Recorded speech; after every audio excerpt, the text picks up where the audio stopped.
আসসালামু আলাইকুম। কেমন আছেন সবাই? আশা করি অনেক অনেক ভালো আছেন। ভিডিওটিতে যে নির্মাণাধীন কাজটা দেখতে পাচ্ছেন, এটা ৫ তলা ফাউন্ডেশনের একটি বাড়ির কাজ। শর্ট কলামগুলো মোটামুটি কমপ্লিট।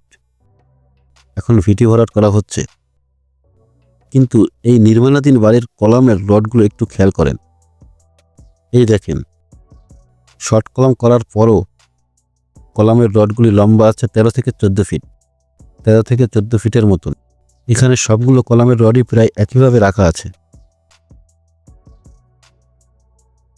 এখন কথা হলো, এখানে এখনো বাকি আছে গ্রেড ভিম। তাহলে গ্রেড ভিম করলে আরও উঠবে ২০ ইঞ্চি, ধরেন ২ ফিটের মতো। তারপর আবার গাঁথুনি করতে হবে ২ ফিটের মতন।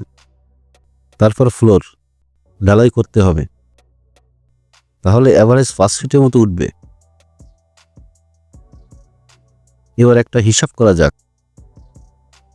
তাহলে কলামের রড লম্বা আছে ১৩ ফিটের মতো ধরেন। গ্রেড ভিম আর ফ্লোর থেকে বাদ দেন ৫ ফিট, তাহলে ১৩ ফিট থেকে ৫ ফিট বাদ দিলে থাকে ৮ ফিটের মতন। ৮ ফিট বা ৭ ফিট, কোনটায় ৯ ফিট ধরেন। এখন এরকম রড থাকলে আমরা কি করি? এখন আমরা এই ৮ ফিটে এই ল্যাপিং দিয়ে কলাম তুলে দিয়ে ছাদের কাজ শুরু করে দেই। কিন্তু এটা পুরোপুরি ভুল কাজ। এখানে জোড়া দেওয়া মানে একটা রডের জোড়াও ল্যাপিং জোনে পড়ল না।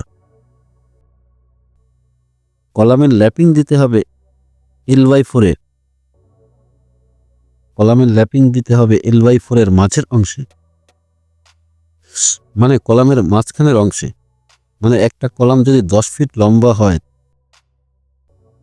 তাহলে ল্যাপিং দিতে হবে উপর থেকে ২.৫ ফিট আর নিচ থেকে ২.৫ ফিট। এই ২.৫ ফিটের মাঝে কোনো ল্যাপিং দেওয়া যাবে না। এই ২.৫ ফিট বাদ দিয়ে মাঝখানের ৫ ফিটের মাঝে ল্যাপিং দিতে হবে।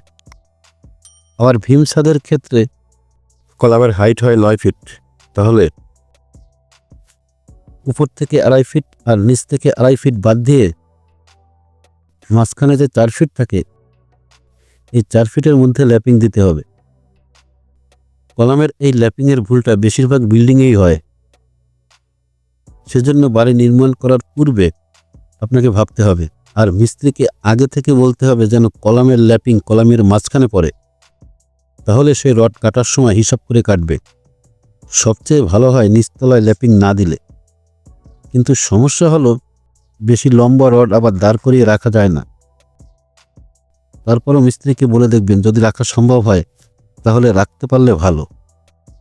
ভিডিওটি দেখার পর আমি বিশ্বাস করি আপনারা বাড়ি নির্মাণ করার সময় কলামের ল্যাপিংয়ের এই ভুল আপনাদের আর হবে না।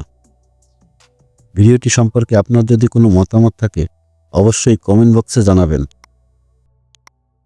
আর আপনি যদি বাড়ি নির্মাণ সম্পর্কিত সকল কিছু শুরু থেকে শেষ পর্যন্ত জানতে চান, তাহলে একটা লাইক দেবেন আর চ্যানেলটি সাবস্ক্রাইব করে দেবেন, আর সাথে পাশের বেল বাটনটি অন করে দিবেন। তাহলে পরবর্তী ভিডিওটি সবার আগে আপনিই দেখতে পারবেন। ধন্যবাদ। আসসালামু আলাইকুম।